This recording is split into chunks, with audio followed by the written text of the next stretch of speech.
سبحانك لا علم لنا إلا ما علمتنا إنك أنت العليم الحكيم. اللهم لا سهل إلا ما جعلته سهلا وأنت تجعل الحزن إذا شئت سهلا. واشرح لي صدري ويسر لي أمري واحلل عقدة من لساني يفقهوا قولي. We ask Allah to preserve you all and to preserve your iman and to reward you for all of the efforts that you've come here, and even waiting, although you're not in class, like the Prophet ﷺ mentions in Bukhari and Muslim, that he says that a person waits in the prayer mat, waiting for the prayer, and the malaika are seeking forgiveness for that person. And then after the prayer, they're still in their position, they're still seeking forgiveness for those people. Is that clear, inshallah ta'ala? So don't feel that you've lost anything, you haven't lost anything whatsoever. Is that clear, inshallah ta'ala? As in a person's upon khair, and in an act of worship, inshallah, so the fact that they attended. It's like, for example, imagine we had a brother or sister, before I came to class, you were waiting here, patiently, big smiles, inshallah, and you passed away. That's a beautiful death. You passed away just before you started to listen to a circle of knowledge, discussing the Quran, not even discussing anything, discussing the speech of Allah. Imagine that. Exactly, inshallah. There's not much of a difference between on the way to the action, during the action, and after you've completed the action. Does that make sense? They're all three of them are good deaths. So on your way to it, like you were on your bus, on the train, you're walking here, and you passed away, for example, or something, or even whilst you're waiting here, is that inshallah? Or during the actual class, or after the class. And that actually means that the person used to get up to a lot of good. The fact that they died in such a noble way, that on the way to do something, you actually passed away.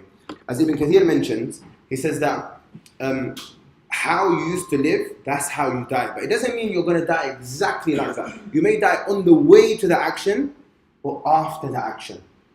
On the way to the action, like the sister, when I was with the mother of a friend of mine in Milton Keynes. I go to Milton Keynes on the last khutbah every month. I go to deliver a khutbah there, and his mother, they're on the way to the Jum'ah, and she would help out on the sister's side, and on the way she had an accident. He survived, he damaged his leg big time, but really damaged it. As for his mother passed away on the way to Jum'ah, and she was known as in she would help the sister's side. Inshallah ta'ala. And as we know, sometimes we've already given stories in the past, people dying in the action, like the old man who couldn't recite the Quran, so he would go to the masjid and ask someone to recite the Quran, and he would listen. So one day he goes to the masjid, the Prophet ﷺ's masjid, and he asked the young man to recite the Quran, and he recited the Quran. The young man went into sajda, the old man went into sajda, and he passed away during the sajda. This is during the action now. And then lastly, after the action. Is that clear? Like the uncle in Birmingham who used to go to the masjid every day, 5 times a day. On his way back, he got stabbed and he passed away. This happened in the last few years, the last like 3 or 4 years. Is that clear, inshallah? So these are examples, and sisters. All 3 are good deaths. All 3 of them are good endings. Is that okay, inshallah ta'ala? So I think that's important.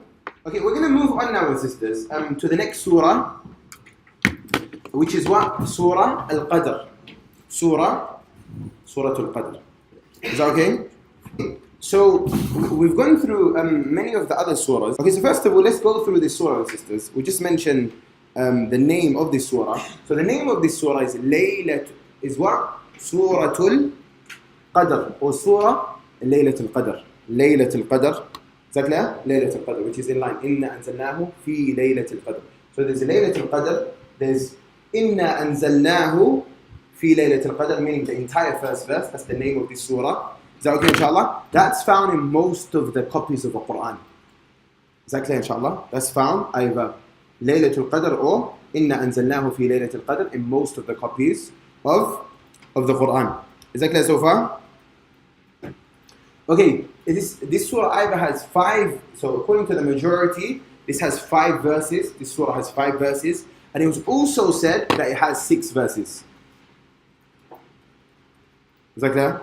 Where Laylatul Qadr is like that's where the verse ends, and then it's the second verse. Is that clear, inshallah ta'ala? Okay, In terms of is it a Meccan surah or Madani surah, both have been quoted to be the view of the majority of the scholars. Yeah, that is a Meccan surah and a Madani surah. However, it seems, my dear brothers and sisters, that this surah is a Meccan surah, not a Madani surah. A Meccan surah. Is that clear, inshallah ta'ala?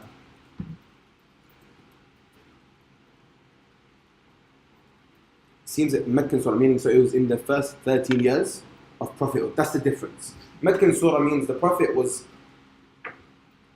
a prophet, received revelation for 23 years. The first 13 years were in Mecca. The last 10 were in Medina. The last 10 were in Medina. Is that clear? Okay, so as for this surah, my sisters, we're going to break it down.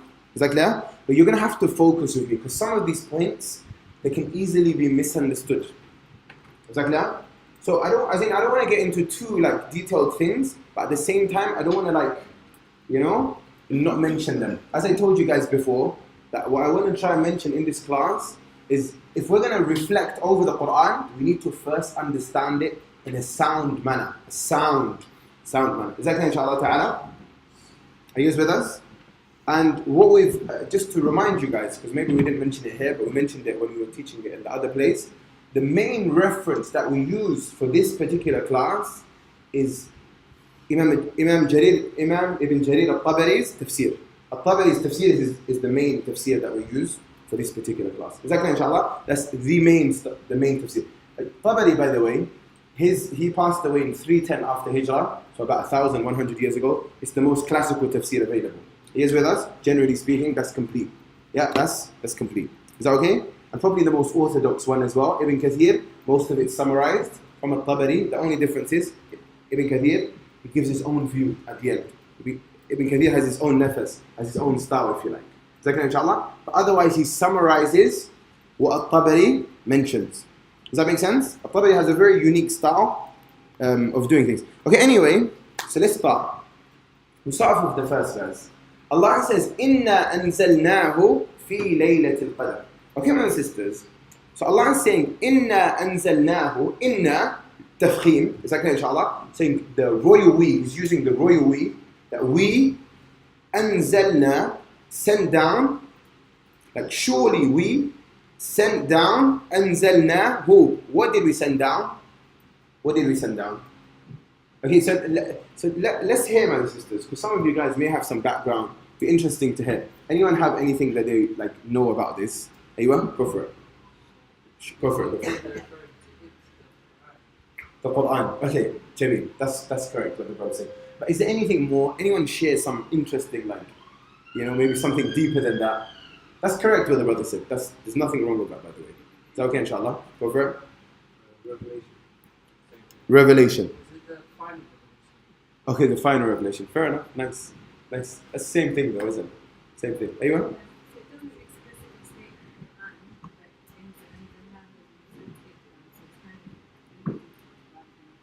Okay, yeah, so who? He says, "Inna anzalna who." The who in anzalna who is referring to the Quran because it's known, as in it's obvious, if that makes sense. Does that make sense? So he doesn't need to say, because normally you say, "Oh, Muhammad's speaking," and then you say, "Yeah, he's speaking." So you go back to him, you don't have to mention his name again. But because it's so obvious, you don't need to mention it from the get-go. However, there's something deeper that no one's mentioned so far. I want to just hear it. Go for it. Say that again. Your decree, yeah, that was sent down. Is that what you're saying? No, I'm just asking. We're not saying right or wrong right now. I'm just asking. Yeah. So some people say the sister's saying that. Some people say the decrees. Okay, fair enough. Is it like the angels and the tranquility that they bring and the mercy and the blessings from Okay, so the sister's saying blessings and. It's the night of the Okay.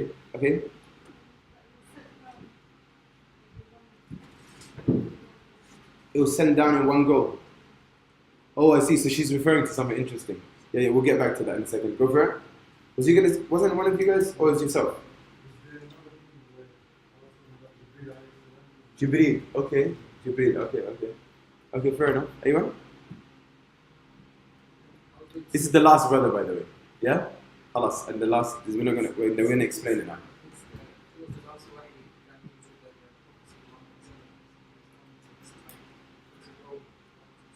coming to his time. Okay, so it's like the end of time sort of thing. So No, at the end of his time. It was technically. oh, I see. So it's meaning that the Prophet's going to pass away. Is that what you mean, sort of? Or? It's a guess, by the way. Oh, I see. No, that's fine. In class, you're allowed to guess. In class, you're allowed to guess. Outside class, don't guess though. Is that clear, inshallah? No, it's true. Because why are we saying you're allowed to guess? Because if it's wrong, we'll tell you it's wrong. Is that clear, inshallah? Because we're going to give the right answer. But you can't say things and leave people with wrong answers. That's unacceptable. Is that clear, inshallah? Go for it. Was you going to say something? Go for it. So we have to go to the first heaven. To the first heaven. The Quran was set down from the level before the first heaven. Okay, and then? And then it was broken down into parts to throughout the From the first heaven. Okay. So the brothers mentioned something interesting. Anyone else? Was you going to say something? No. Okay. Are you? This is the last one. The last one. It's a question. So what about it? What's the question? He could have said inna. Okay, I see. So it's showing like the mighty, like the greatness. Okay, my sister, let me tell you how it works. Is that clear? So the brothers have said stuff, and the sister also said something. She said how it descended to the first sky, right? What happened after that? So then from the first sky it went down. Is that what you're saying? Is that what you're saying? You're not sure. Okay, so let me break it down right now because this is actually an aqadi issue. It's actually a matter of creed. Is that clear? And it's quite sensitive, so it needs to be given a bit of time. I'm going to try and summarize it, make it very short, but it's quite an important point as well. Is that okay, inshallah? Make sense? So basically, Ibn Abbas, radiallahu ta'ala anhuma, the Prophet's cousin, he said, Allah sent down the Quran from the Lawh al-Mahfuz. Do you know what the Lawh al-Mahfuz is? Lawh al-Mahfuz, the preserved tablet. Everything's been written inside it, to the end of times. Is that clear, inshallah? Is that clear? He told the pen to write. The pen said, what should I write? He says, write everything until the end of time. Is that clear? So the Quran obviously is part of it, that was also written. Everything was written. Every action we're going to do, like from the beginning to the end. That's why Allah knows everything before it happens. Is that clear, inshallah? He already knows it. We've been given free will. We do things in line with what Allah decreed, but Allah knows everything until the end of time. Is that clear, inshallah? Okay. So that came down until where? Make sense so far? Sisters, make sense of it? That was sent down to where? To Bayt al-Izzah. Yeah, Bayt al-Izzah. Bayt al-Izzah basically like the house of might. House of might, which is like a place, where there's noble angels on the first sky, the Sama'ud Dunya, the first sky basically. Is that clear? Is that clear so far? And then Ibn Abbas says, this is where the problem comes in though. This is why, and I'll mention it because this is quite a sensitive issue, so I want to break it down. After that, does that make sense so far? So it's like all of it was sent down to where? To the first sky. After that, Ibn Abbas says, pay attention to this. So I'm going to read it and then I'm going to break down this statement. After that, Ibn Abbas says, then it was sent down over the 23 years based on the incident. Something happens, something sent down. Is that clear? Okay, we have an issue here though. If we take this literally, if we take this entire statement literally, do you understand so far? So is that clear? On Laylatul Qadr, the Quran was sent down from Lawh al-Mahfuz to the first sky, Bayt al-Izzah on the first sky, and then he says, then it came down based on incidents, based on things happening for the remaining 23 years, basically. Is that clear so far? Okay, we have a situation here though. Anyone know what the situation is? Let's see if you guys are, thinking. Anyone? Go for it. Sometimes it comes down to situation in the past. Okay, that's good try. Yeah, it's a good try though. Exactly. Okay, was you gonna say something? No. Anything else? It's a good attempt. But no, because this is important because a lot of we have a situation here. I want to know if you guys have spotted it or not. If you spotted it or not. No. Anyone? Sure. Okay, I'll repeat it. This is the third time now, sisters. Yeah? No problem, Yaqi. We'll repeat it for the third time. Hopefully you get it this time, inshallah. The brothers and sisters, anyone who didn't get it the first time, get it this time. So on Laylatul Qadr, the Quran was sent down from Lawh al-Mahfuz. Lawh al-Mahfuz is like a preserved tablet. Everything until the end of time has been written inside. To where? To the first sky, a place called Bayt al-Izzah, House of Might. After that, so in one go, all of it, in one go. Is that clear? All of it. And then for the remaining 23 years, what happened? Sent down, as in it came down based on incidents, etc. Are you guys with us? Does that make sense a little bit or not really? Everyone makes sense of what I said so far? That's the key. You've understood, right? The sisters understood as well? Okay, so the brother's got, he's gonna provide us with a solution. Go for it. Okay, here, that's exactly what the issue is, my sisters. Is that clear, inshallah? What the issue is over here is that when we say the Quran, what do we say about the Quran? If the person says, what's the Quran? Speech of Allah, right? We say the Quran, speech. You guys with us or not? They say divine speech, they say divine. Have you not heard people say that? Speech, everyone says that, isn't it? Yeah? And it's in the Quran as well, isn't it? حتى يسمع ماذا؟ كلام الله. Is that clear, inshallah? Until they hear what? The kalam of Allah. The kalam, meaning the speech of Allah. Okay, so what happened here then? As in, based on that statement that we quoted of Ibn Abbas, how did you, because we're saying Allah spoke, Jibreel heard it, Jibreel comes down to the Prophet ﷺ and narrates it to the Prophet, tells him, or the Prophet, Allah says this. What happened there then? You guys with us? Do you see where the problem is now or not really? You don't make sense? It doesn't make, okay, no worries. Was you going to say something? Okay, let's break it down for you guys. Ibn Abbas' statement is correct. It's an authentic statement, first of all. Is that clear, inshallah?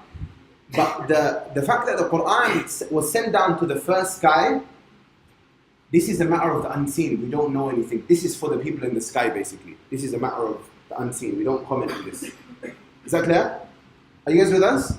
But that doesn't when Ibn Abbas says after that, he says, then it was sent down based on incidents for the remaining 23 years. What he's saying meaning Allah spoke, Jibreel heard it, and Jibreel narrated it. Meaning they don't come hand in hand. What happens in the sky, we don't understand. It's just like, you know when you dream, you meet people who are dead, you don't understand it. You can't understand stuff like that. You guys with us? When you die, we say, okay, the soul, this is what's going to happen. The unseen, we don't comment on the unseen. Does that make sense, sisters, or not really? Are you guys with us? So there's two separate things happening. There's one thing that happened in the sky. A person says, so what's the purpose behind that? We'll say the purpose behind that is that this is a matter of greatness. That the Quran is about to be revealed. So in the sky, there's something big happening in the sky as well. Does that make sense? Are you guys with us? The brothers make sense of that as well? But it doesn't negate that Allah spoke, Jibreel heard it, and it came to the Prophet ﷺ. Like for example, the lady comes, let me give you a nice example. Jibreel came one day when a lady comes to the Prophet ﷺ and complains about her husband. And the Prophet ﷺ is in the house of Aisha. Aisha, his wife, can't hear the lady. She's speaking a bit quiet. She says, I can hear a muffling sound. She can't make out what the conversation is happening. But Allah says, قَدْ سَمِعَ اللَّهُ قَوْلَ الَّتِي. Allah heard the lady who's dispute, like the conversation, the dialogue, the dispute that she's speaking about to the Prophet. Does that make sense? So Allah told Jibreel, he comes down straight away. Because obviously the unseen is unlike this. Things can happen very quickly. Does that make sense, inshaAllah ta'ala? Does that make sense, sisters, or not really? Do you understand the two things that are happening? So there's one thing that's happening in the sky, that's something we believe in, but we don't know how it works. Is that clear? But it doesn't negate that it's still the speech, as in Allah spoke. Is that clear, inshaAllah? Jibreel heard it, passed it on. Does that make sense, sisters? Do you understand the 2 points? Do you understand the 2 points? Anyway?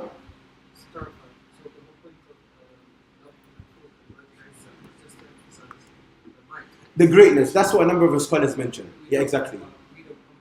We don't comment on that. Yeah, of course, we don't comment on that. That's the principle, sisters. Just so you guys are aware, when we talk about the unseen, unless we got proof, we can't speak about the unseen. It's like a person says, Jannah, by the way, there's a special fruit in Jannah. Where did you get that from exactly? Have you got some Quran ayah to back that up? you have this hadith from the Prophet? You've got revelation. The unseen we can't comment on. So the fact that Ibn Abbas says this, and just the last point I wanted to say is that Ibn Abbas, who is he? He's a companion of the Prophet. He's the Prophet's cousin. The Prophet's uncle, Abbas, his son's name is Abdullah ibn Abbas. Is that clear? So if it's a statement of a companion, because he's speaking about the unseen, it takes the ruling of Raf'a. What does that mean? The scholars, they say, lahu hukm al-Raf'a. That basically means, my sisters, that when a companion, one of the Prophet's companions, he says something about the unseen, meaning something you can only get through revelation, that means it takes a ruling as if it's a hadith from the Prophet ﷺ. Make sense? Are you guys with us, inshallah? Sometimes if we speak a little bit advanced, you start to grow in your intellect. Your intellect grows quickly. Does that make sense, inshallah? Whereas if we just like, always speak simple, you can't grow. And don't get me wrong, you may struggle a little bit to understand things. It may take a little bit of time for you to get your head around things, but that's fine. I'm not expecting you guys to pick up 100% of what I'm saying. If you pick up 60, 70%, you're upon khair. Even if you pick up 50%, you're upon khair. Are you guys with us? Although I would say, the way I teach, Allahu A'lam, this is my own personal opinion, so I may be totally wrong, that I try my utmost best to make things as simple as possible. So that's why when people come to the class, sometimes they're like, that's so easy. You go check it out and see how easy it is. Does that make sense, inshallah? It's just that I've spent a long time thinking about how to break it down in a simple way. Does that make sense, inshallah? So things that may be very complex, that maybe even a person who's graduated from some Islamic universities may not know, but we've just broken it down very simply. Does that make sense, my sisters? Unless they've actually specialized in some of these areas. Does that make sense, my sisters? Which part? Which part? Which rule? It's called marfu' hukman. Yeah? Marfu' basically means a statement attributed to the Prophet ﷺ, and hukm meaning it takes that rule, takes the ruling of a statement attributed to the Prophet ﷺ. Aywa? Did you have something first? Or you had something? Yeah, that's right. Just to clarify, Sure. does it become a creed issue because people are going into depth with whether or not you was believing Oh, I see. Why does it take a creed issue? Because some of the people claim that Jibreel took it from the Lawh al-Mahfuz, and that negates that it's a speech of Allah now. Are you guys with us? That's how they see it. As in, they say if he just took it from. Are you guys with us, inshallah? They say as in there's an issue here basically. If they say that, some of them they say that he took it, whereas that negates the other verses that they say. Are you guys with us? Okay, was you gonna say something else or something the same thing? Is that okay so far, and sisters? Yeah, that's where the problematic statement basically comes, where it takes from Lawh al-Mahfuz or other than that. Does that make sense?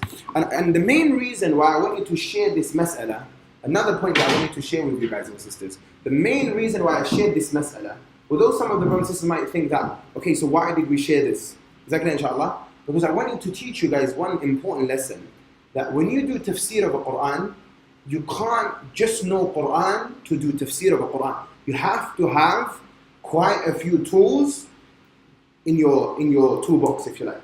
Does that make sense? When you're talking about fiqh, because the Quran has fiqh, so you've got to know what's halal, what's haram. When you're talking about aqidah, you've got to know your aqidah as well. You've got to know your creed, because the Quran has lots of verses in respect to creed. Make sense? So different things, you can't just like pick up a tafsir and say, wallah, the scholar of tafsir says this. That's unacceptable. Because if it's a matter that's been discussed thoroughly outside the books of tafsir, we've got to look there, because this is a specialist topic. Make sense, my sisters? Just like fiqh, you're not going to say, you don't ever hear like one of the imams of tafsir becoming from the 4 imams. So yeah, by the way, this guy's one of the 4 imams. Does that make sense? There's a difference between the two. Yeah? No doubt some of them do have like strength in their tafsir, in fiqh as well, but not all of them have that. Make sense? Go for it. And so the people who say that, they scholars. That's problematic. Say that again. Who are the people saying that? Who are the people? So the first one who said that was Mawardi, rahimahullah ta'ala. Yeah, some of them are scholars. I wouldn't say they're not scholars, they are scholars, but these are maybe a few slip-ups of this. Are you guys with us, inshallah? I wouldn't like dismiss the fact that they're scholars. No doubt they're scholars. Rahimahullah, may Allah, have mercy upon them all. I'm saying at the same time, no one's perfect, isn't it? No one's perfect. So we take all of the khair, which is the vast majority of what these came with. But at the same time, the few things that they, slipped up in, it's good to just be aware of and still seek forgiveness for them. And have, send Allah's mercy upon them. Does that make sense, inshallah?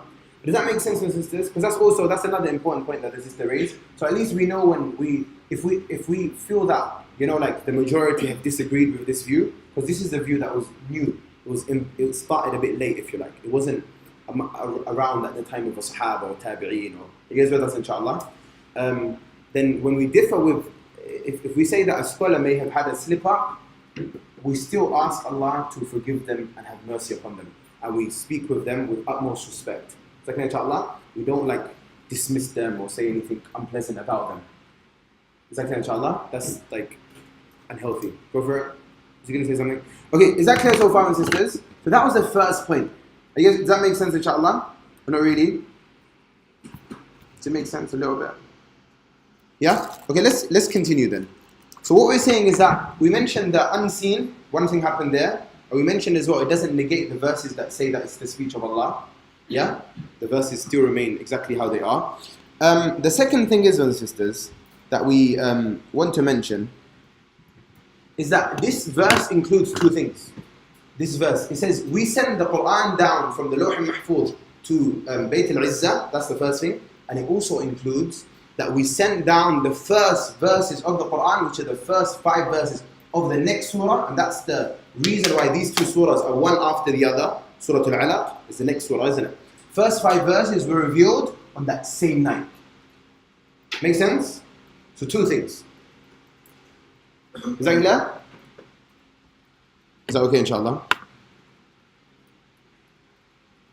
We said that when Allah says that we send down, we say 2 things were sent down. First thing, that the Quran from Lawh al-Mahfuz to the first sky, that's the first thing.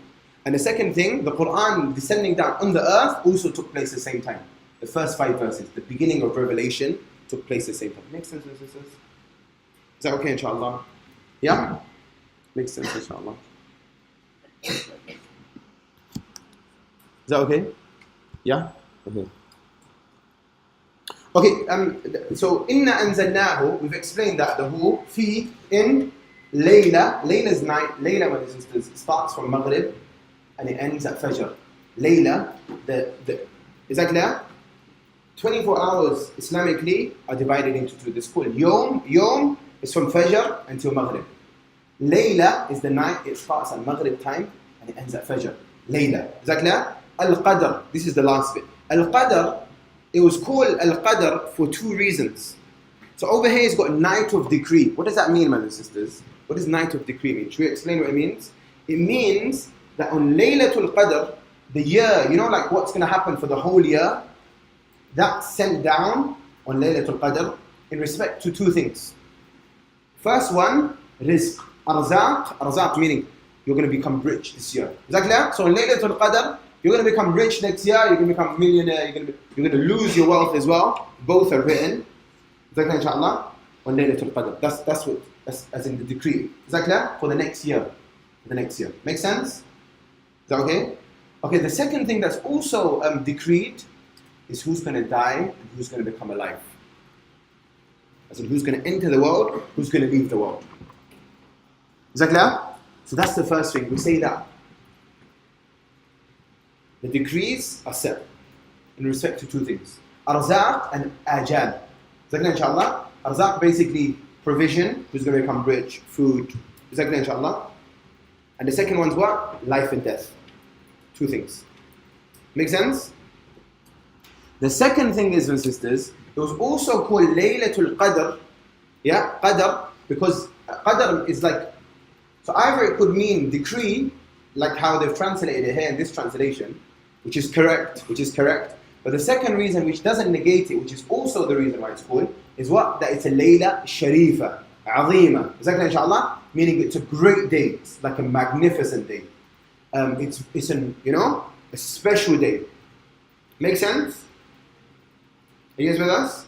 Because la shak, there's no doubt that it's a very, very special, but it's not a special day, afwan, special night, to be more specific. Yeah, special night. Is that clear, my sisters? And both of these two are correct. As in, we'll say both of these meanings are correct. Is that okay? Make sense? Okay, so Allah Ta'ala then says, He says, وَمَا أَدْرَاكَ, just like al-qari'ah, مَا الْقَارِعَةِ, وَمَا أَدْرَاكَ مَا الْقَارِعَةِ. So He says, وَمَا أَدْرَاكَ, what can make you know what Laylatul Qadr really is? So it's basically like, like exciting a person. Like a person wants to know what's actually happening, what's going to happen. Does that make sense, inshallah? Okay, I want to mention one quick point, brothers and sisters. وَمَا أَدْرَاكَ is mentioned in the Quran approximately 10 times. أَدْرَاكَ. This wording, this second verse, وَمَا أَدْرَاكَ, as in what will make you know, is mentioned in the Quran 10 times. Are you guys with us? Every time Allah uses this wording, He explains, so وَمَا أَدْرَاكَ مَا الْقَارِعَةِ, He will explain what's going to happen. As in He will explain. So over here He says, وَمَا أَدْرَاكَ, then He explains. The next verse explains, answers the question. But there's another wording which is وَمَا يُدْرِيكَ. وَمَا يُدْرِيكَ. The meaning's slightly different. It says, what would make you perceive? وَمَا يُدْرِيكَ. This wording, وَمَا يُدْرِيكَ, is mentioned in the Quran 3 times. Is that clear? When وَمَا يُدْرِيكَ is mentioned, though, what would make you perceive? Is that clear, inshallah? When that's mentioned, it's mentioned twice in respect to the hour, Yawm al-Qiyamah, meaning the last day. It's mentioned in Al-Ahzab and Ash-Shura. Is that clear, inshallah? And it's also mentioned about purification in Abasa. The point is, anyway, even if you don't write all this down, it's fine. The principle is straightforward. I'll explain the principle. When وَمَا يُدْرِيكَ is mentioned in the Quran, what will make you perceive, Allah doesn't mention, He doesn't give the answer. He doesn't give an answer. Is that clear so far? This was a principle mentioned by Sufyan ibn Uyayna in Sahih al-Bukhari. Sufyan ibn Uyayna is one of the scholars of the past. Before Imam al-Bukhari, he quotes this principle, meaning he's gone through the Quran and he's analyzed this. Make sense? So it's just for a fa'idah, it's just like, it's quite helpful, I suppose, to know. Because the principles like that, when you're aware that these, that this is like this, it's just quite helpful to know. Is that clear? So the second verse, Allah is saying, as in what will make you understand, comprehend the greatness and the magnificence of this verse. Is that clear? And then Allah answers this, He answers it in the third verse. He says, Laylatul Qadri, the night of Al-Qadr. I've said, I'm not going to translate Qadr because we've explained the two meanings. Is that clear? It's good if you get used to Arabic a little bit. Khayrun is better, min, from, alf shahr. Alf is 1,000. 1,000 months. Shahr is months. Is that clear, inshallah? Okay, my sisters, so what we want to say in respect to that is that a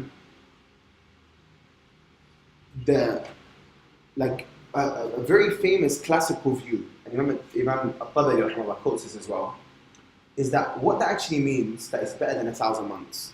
Meaning, the barakah of good deeds on that night is going to be multiplied by what? How long? By 1,000 months. You know how long 1,000 months is? Sorry? It's 83 years plus. 83 years. Are you guys with us? That's what Ibn Rajab rahimahullah ta'ala mentions in Lata'if al-Ma'arif. He says, oh, you who's wasted his life. The only thing that can compensate for this right now is the night of Al-Qadr. Are you guys with us? Are you guys with us? Because that's why they call it Laylatul Umr. It says the night of a lifetime. The night of a lifetime.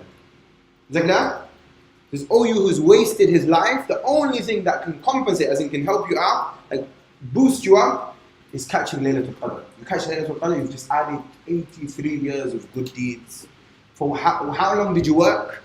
From Maghrib to Fajr. And this is an important point, my sisters. I don't want to spend a long time on this, because the goal over here is not to talk about Laylatul Qadr, it's to talk about the surah. But one quick point we do want to mention is Laylatul Qadr starts from Maghrib time and it ends at Fajr. So a lot of people are laxed until Isha time. A lot of people just go for Taraweeh and then they go back home and they go back to sleep. Ikhwan, it's just, and you guys know in this country it's super short right now. In the summer, right? So we need to make sure that we genuinely make the most of it. Like Ibn Qayyim, he says, if Laylatul Qadr was unknown, he said, I would work the entire year, as in he would stay up the entire year. Every night, Ibn Qayyim's awake, because he wants to catch it, because he knows that, 83 years of worship, you can't miss out on. He said, so how about if it's only in 10 nights? You catch the 10 nights, you're guaranteed you've caught it.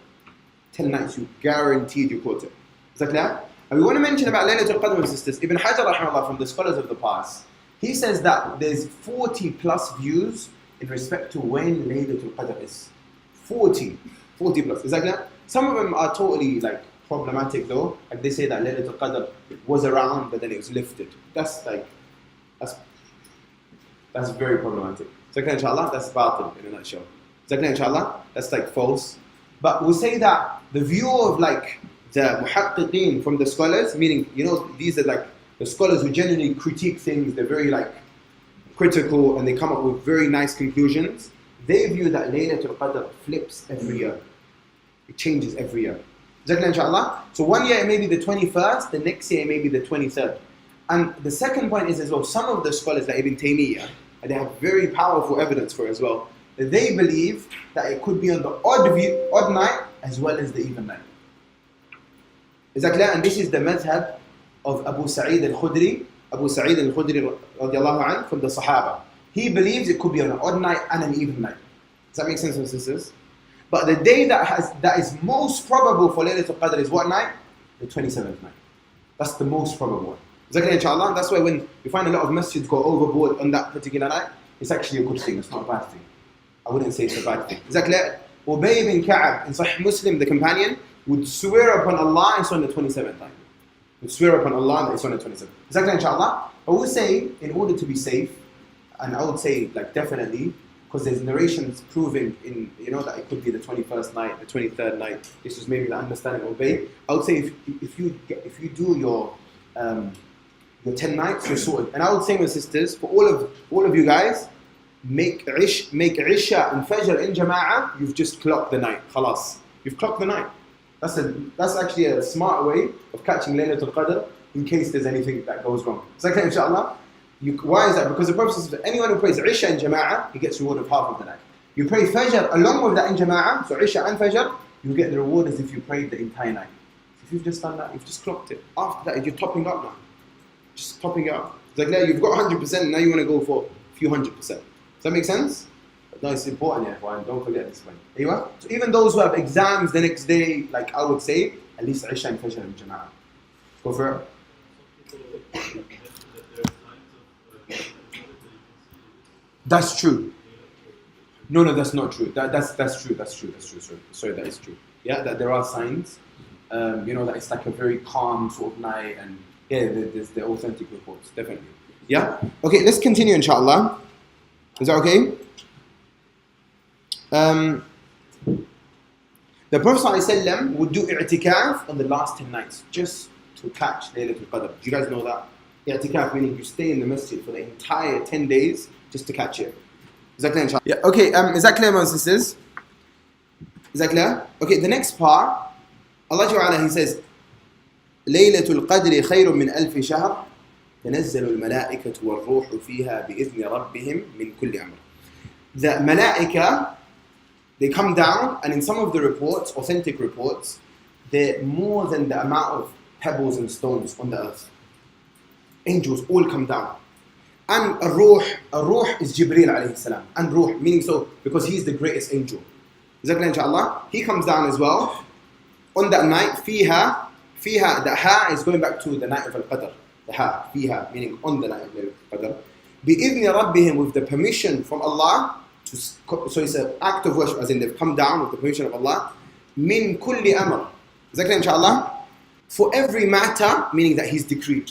For every matter that He's decreed. So what we know for sure, my sisters, and this is just the principle, that anytime angels come down or they're in a particular place, that means there's lots of mercy on that night. That's a sign. That's why when they say angels don't enter into a house where there's a dog, where there's an image, that means there's no peace, there's no mercy. Does that make sense, inshallah? That special type of tranquility. Is that clear? So everything that's been decreed, whether it's death, whether it's life, whether it's provision, Is that clear, my sisters? And then the last bit, he says, Salamun hiya hatta matla' al-fajr. And it's peaceful, as in that night has peace, it has security, aman. Is that clear, inshallah? And it has mercy until the emergence of dawn. Meaning the end, khalas, the end of the night basically. When does it end? When Fajr starts. Does that make sense, sisters? Are you guys with us? Okay, the last thing that I wanted to quickly mention, sisters, there's one more point and we're done, inshallah. Some of the scholars, they say from the wisdom behind Laylatul Qadr being unknown, some of them they say, so, people don't become lax. The second one, this is really important, the second one that's mentioned is that on that night, just like good deeds are multiplied abundantly, bad deeds, meaning sins, are magnified. And this is a principle. Good deeds are multiplied. Bad deeds are not multiplied. Even in Mecca, they're not multiplied. But they were magnified. They're greater in size. It becomes a big sin, not a small sin. Is that clear, inshallah? So people knew about it as well, as in sins, very problematic for sins as well. As in sin on that day is huge. Is that clear, inshallah? It's not multiplied 100,000 or so. You can't say one sin's equivalent to 83 years. It doesn't work like that. Is that clear? That's the principle generally in the Quran. Same sin, but it's magnified. With that said, my dear sisters, hopefully you guys benefit, inshallah ta'ala. Barakallahu feekum.